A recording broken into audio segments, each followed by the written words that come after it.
नमस्कार, capital TV देख रहे हैं आप। मैं हूं आपके साथ हर्ष भारद्वाज। एक बार फिर बात पते की लेकर हम आपके सामने हाजिर हैं। बात पते की करेंगे, उत्तर प्रदेश की राजनीति की करेंगे, क्योंकि आजम खान को लेकर एक बड़ा ऐलान किया गया है और शिवपाल यादव ने यानी समाजवादी पार्टी की तरफ से ऐलान किया गया कि अगर समाजवादी पार्टी की सरकार उत्तर प्रदेश में बनती है तो गृह मंत्री आजम खान को बनाया जाएगा।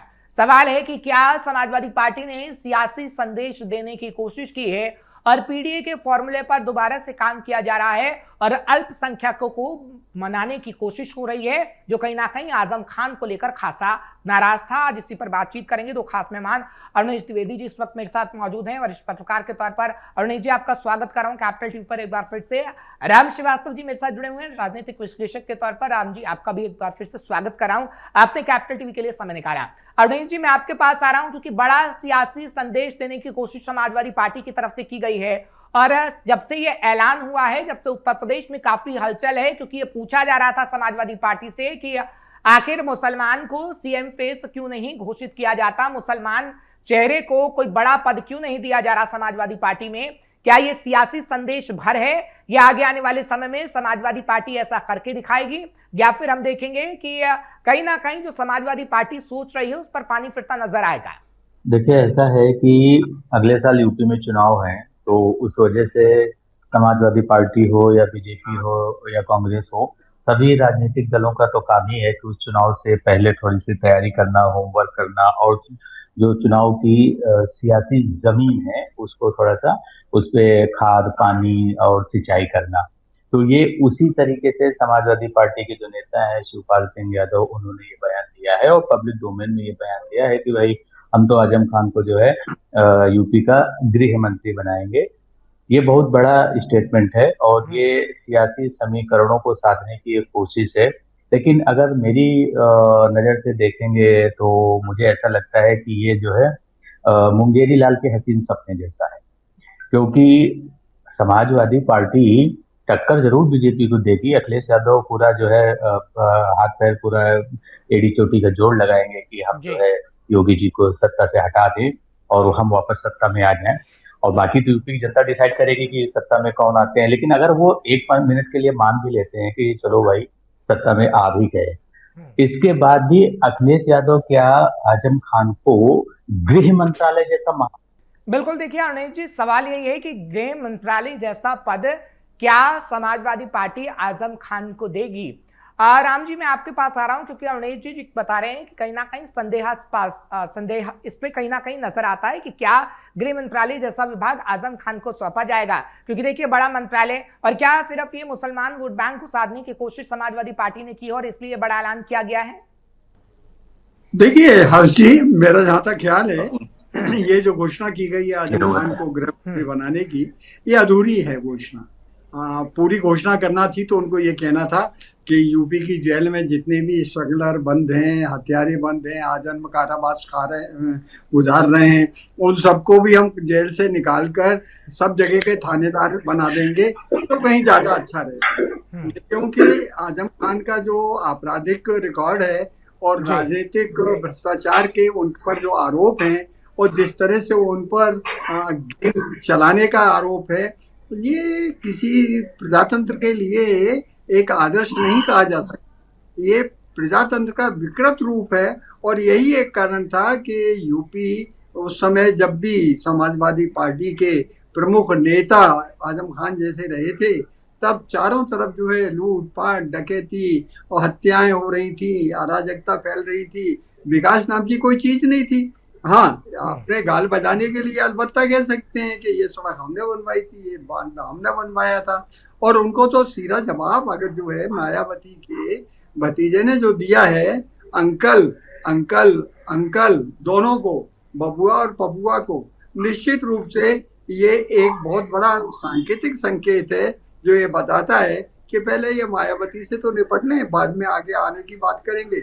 मायावती यद्यपि इस समय पर्दे के पीछे हैं, लेकिन मायावती का जो ग्रुप है बीएसपी, वो जो है गुपचुप काम कर रहा है। वो अपने अपने, जहां तक मेरे पास समाचार हैं, उनका काफी गहरा, जिस तरह से जो जमीन के भीतर जो छोटी छोटी सुरंगें बना लेते हैं मूसक, उस तरह का उनका काम चल रहा है अपने वोट बैंक को संभालने के लिए। लेकिन आज का जो मतदाता है वो पूरी तरह से जागृत है, वो ये समझता है कि किस पार्टी में भ्रष्टाचार ज्यादा है, किस में कम है, कौन स्वार्थ बस ये सब कुछ कर रहा है और कौन पार्टी विकास के साथ आगे बढ़ रही है। देश की रक्षा इस समय प्रमुख है। दुनिया की जो स्थिति है जिसमें कि आज जो अरब देशों के बीच में लड़ाई चल रही है, यूरोप में जो एक तनाव फैल रहा है और जिस तरह से अमेरिका के साथ जो है पूरी दुनिया दुखी है, ये सब चीजों का प्रभाव मतदान पर पड़ेगा और लोग सोचेंगे कि अवेलेबल नेताओं में सबसे सक्षम कौन है और जो सक्षम होगा देश की रक्षा के लिए, जनता के हितों की ठीक है। देखिए, जनता राम जी जानती है कि आखिर कौन सक्षम है कौन नहीं, और उत्तर प्रदेश में योगी आदित्यनाथ को सक्षम माना गया, तभी वो आज सत्ता पर विराजमान है। अरुणील जी, मैं आपके पास आ रहा हूं क्योंकि देखिए, क्या मुसलमान वोट बैंक को लेकर कहीं ना कहीं फिक्र समाजवादी पार्टी को सता रही है? क्योंकि ओवैसी जब से ये ऐलान कर चुके हैं कि उत्तर प्रदेश विधानसभा चुनाव में सभी सीटों पर वो चुनाव लड़ेंगे, और दूसरी तरफ मायावती भी काफी एक्टिव हैं, चंद्रशेखर रावण भी मैदान में है, तो क्या मुसलमान वोट बैंक को लेकर डर है समाजवादी पार्टी को? लोकसभा चुनाव में तो एकमुश्त होकर वोट दे दिया क्योंकि संविधान वाला नैरेटिव था कि संविधान खतरे में है, लोकतंत्र खतरे में है। वक्फ कानून को लेकर भी कई रैलियां निकाली गई, कई ऐसे डर मुसलमानों को दिखाए गए, तो लोकसभा चुनाव में एकमुश्त होकर समाजवादी पार्टी को वोट मिल गया। लेकिन विधानसभा चुनाव में मुसलमानों को लेकर डर है समाजवादी पार्टी में? बिल्कुल, क्योंकि समाजवादी पार्टी के लिए मुलायम सिंह यादव भी जब मुख्यमंत्री थे और अभी जब फिर उसके बाद अखिलेश यादव भी मुख्यमंत्री बने, तो एक तरीके से समाजवादी पार्टी का कोर वोटर बैंक जो है मुसलमानों को माना जाता रहा है। और मुसलमानों के लिए जो है समाजवादी पार्टी के जो नेता हैं उनके दिलों में एक खास तौर पर एक जगह है।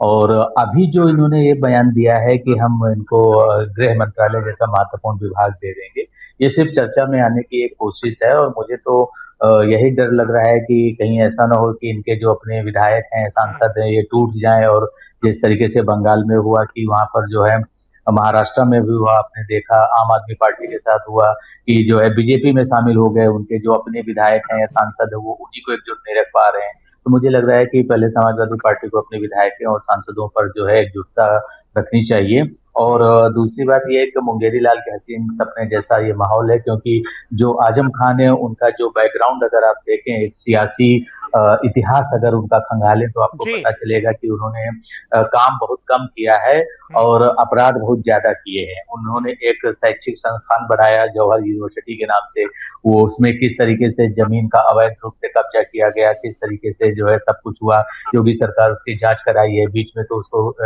उसके गेट को गिराने का आदेश भी जो है दे दिया गया था।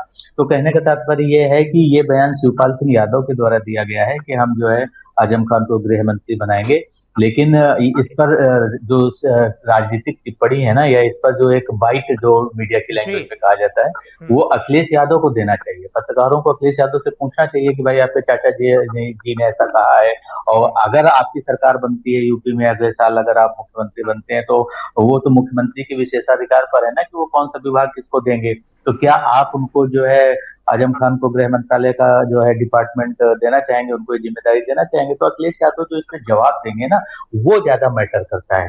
और यहाँ पर मैं आपको ये भी बता दूं कि जिस तरीके से सपा का जो चाल चरित्र और चेहरा रहा है ना, वो आपराधिक मतलब दृष्टिकोण से बहुत खराब रहा है। और वहां पर ये भी देखा गया है कि जो है इसके मामले में मायावती जब मुख्यमंत्री थी तो फिर भी अपराध पे एक लगाम था, एक प्रशासन में सख्ती थी, और जो है लोगों को डर नहीं था, महिलाओं को, लड़कियों को घर से बाहर निकलने में डर नहीं था।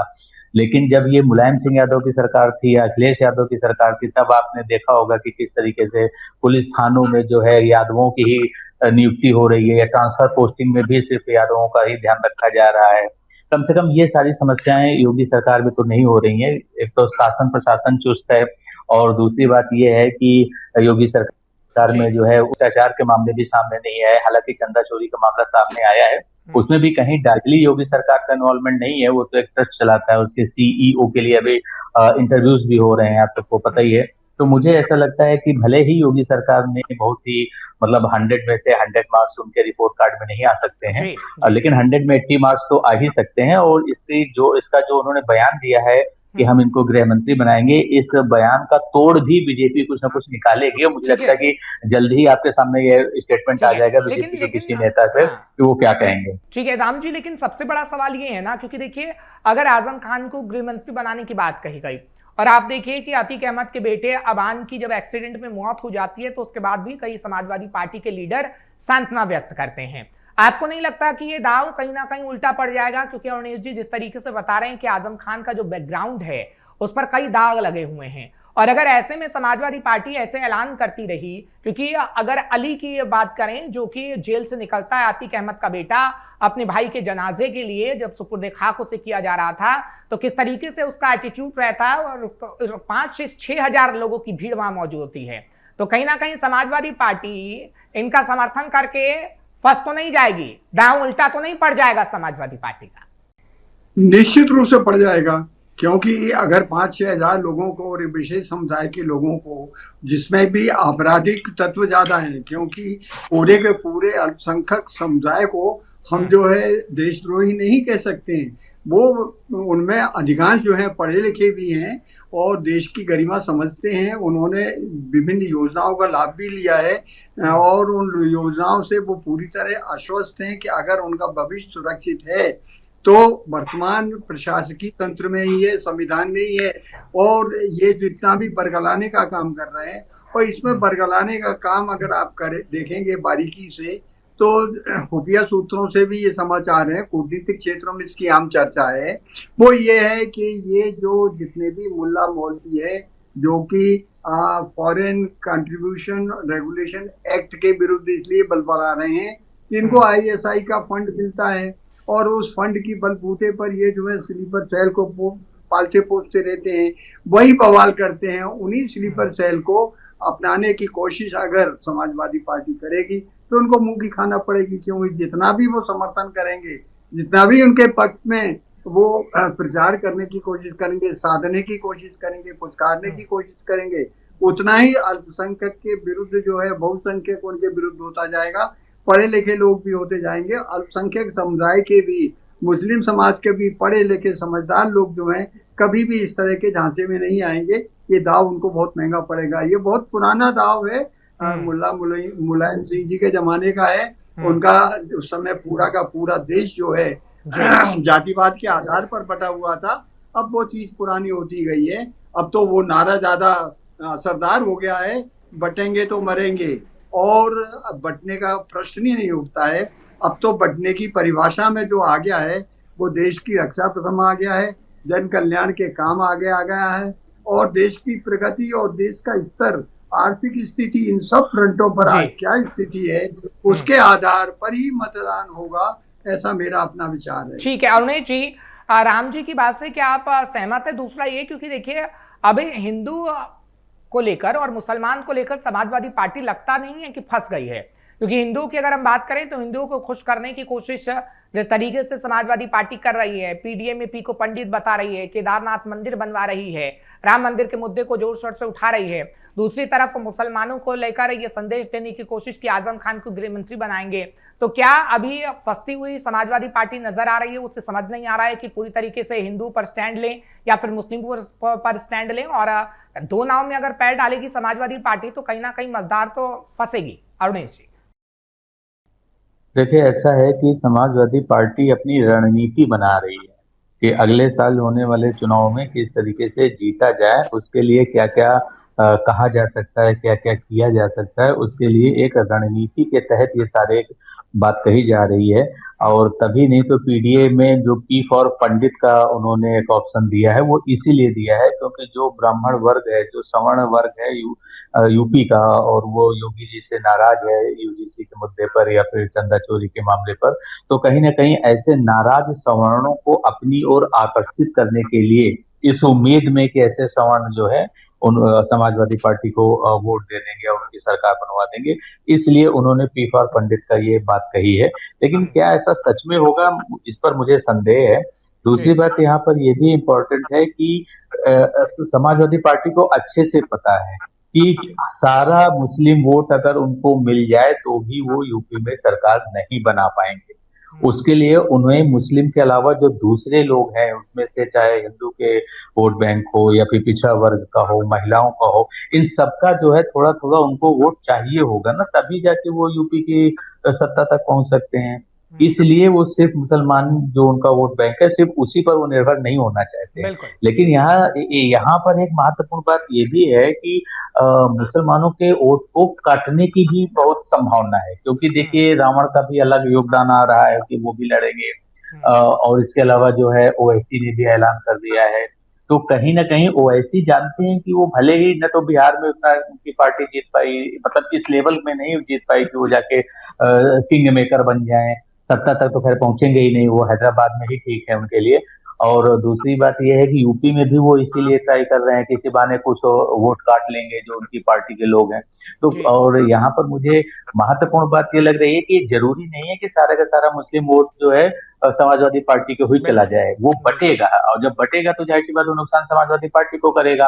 अंत में एक बात मैं ये भी तो आपको कह दूं कि यूपी में की जो रणनीति है, सियासी रणनीति है, चुनावी रणनीति है, चुनाव को जीतने के लिए जो बीजेपी कर रही है या समाजवादी पार्टी कर रही है, उसमें मुख्य खेल होगा एनडीए का और यूपीए का, यानी जो इंडी गठबंधन है। अगर अखिलेश यादव, राहुल गांधी, मायावती ये सब एक साथ मिलकर के बीजेपी के विरोध में आ सकते हैं तो बड़ा उलटफेर होगा, लेकिन इसकी संभावना कम ही है, क्योंकि बिहार में इसका आपने देख लिया है कि किस तरीके से वहां पर जो है इंडी गठबंधन के नेताओं में ही एकजुटता नहीं है। बंगाल में आपने देख लिया, वहां पे तो जो उनकी टीएमसी है, तृणमूल कांग्रेस और कांग्रेस, वो दोनों ही अलग अलग लड़ रहे थे, एक दूसरे का सपोर्ट करने की तो बात ही छोड़ दीजिए अब। तो इसलिए इंडी गठबंधन के जो नेता हैं राहुल गांधी और ये अखिलेश यादव, ये मिलकर किस तरीके से योगी जी को चुनौती देंगे, इस पर सब कुछ निर्भर करता है। फिलहाल तो मुझे पलड़ा योगी जी का ही भारी लगता है। ठीक है राम जी, क्या वोट बटेगा, और बटेगा तो बीजेपी को फायदा होगा? और अनिल जी का पूरा ये आंकलन है कि ओवैसी है, मायावती है, चंद्रशेखर रावण है, क्योंकि देखिए आज भी एक खबर सामने आई कि मायावती ने पूर्व स्वास्थ्य मंत्री को, अनंत मिश्रा को पार्टी से निकाल दिया क्योंकि उनकी गतिविधियां चंद्रशेखर रावण के साथ नजर आ रही थी। तो ऐसा आपको लग रहा है कि कहीं ना कहीं जो वोट पीडीए का है, जो आप समाजवादी पार्टी को कह सकते हैं कि वो पीडीए को अपना वोट बैंक बताती है, पिछड़ा दलित अल्पसंख्यकों का, क्या वो बटेगा तो सीधा फायदा बीजेपी को होना तय है 2027 में? देखिए, ये जो बटने की राजनीति है ये अपने आप में बड़ी विचित्र है। पहले तो इसमें एक बहुत महत्वपूर्ण मुद्दा ये होता है, हर चीज जरा देखिए कि असली चुनाव होता है 2 या 3 या 4 लोगों के बीच में, और उम्मीदवार हर विधानसभा क्षेत्र में कितने खड़े होते हैं? 25-30। अब वो क्यों होते हैं? कुछ तो कहा जाता है डमी उम्मीदवार होते हैं, कुछ ये कहा जाता है कि वोट काटने के लिए खड़े रहते हैं। लेकिन ये बात सही है कि मानसिकता जब तो कारण क्या है? एक कारण ये भी है लोग जो है चुनाव आए हर विधान के एक जो उम्मीदवार हैं उनके लिए एक खर्च की सीमा निर्धारित कर ली है, और वो उतना खर्च तो करते नहीं है और खर्च शो कर देते हैं जो कि इनकम टैक्स फ्री होता है। इस तरह से वो ब्लैक में कन्वर्ट किए ज्यादातर लोग खड़े होते हैं, ये भी एक अवधारणा है। तो वोट जहां तक कटने का सवाल है, मुश्किल से 10% वोट ऐसे होते हैं जो ढूंढते हैं और इधर उधर बट सकते हैं विभिन्न विचारधाराओं पर। यूपी के ग्रामीण क्षेत्र का अगर आप राजनीति देखें उठाकर पिछले समय से, तो क्षेत्रीय नेता लोग और दबंग लोग, उनका प्रभाव होता दिखता। एक जमाना था कि जब डंडे के बल पर, वो धौंस के बल पर, और पुरानी जैसे जमींदारी प्रथा थी उस तरह के नए जमींदारों का प्रभाव जो है, जिन्होंने बड़े बड़े खेत खरीद लिए हैं और जो किसान हैं, पिछड़े वर्ग के लोग हैं, उनको वहाँ काम में लगाते हैं, मजदूरी देते हैं, खेतिहर मजदूर बनते जाते हैं, उन पर वो दबाव डालते थे, उनको शराब देते थे, उनको नोट बांटा करते थे, कपड़े बांटा करते थे। अगर वो ग्रुप में आकर वोट नहीं डालेंगे तो उनको जो है प्रताड़ित किया जाता था। यही एक कारण था कि अभी मनचाही इनकी राजनीति चलती थी, वो चाहे कांग्रेस पार्टी हो चाहे समाजवादी पार्टी हो। लेकिन अब जो है समय वो नहीं रहा है, अब बदल चुका है। अब इस तरह के हाथकंडे राजनीति में बड़े महंगे पड़ेंगे। आज की तारीख में लोग तो पैसे भी ले लेते हैं और वोट भी नहीं डालते हैं, बेवकूफ बना देते हैं कि उनको मालूम है। क्योंकि देखिए राम जी, आज की जो जनता है कहीं ना कहीं वो समझदार है, वो समझती है कि कौन विकास कर रहा है, कौन हमें बांटने की कोशिश कर रहा है। ठीक है राम जी, बहुत बहुत शुक्रिया। अरुण जी आपका भी बहुत बहुत शुक्रिया, आप मेरे साथ जुड़े। समय मेरे पास इतना ही था, माफी के साथ फिर हम जरूर चर्चा करेंगे और 2027 के मुद्दे पर बातचीत होगी। बात पते की में आज के लिए बस इतना ही।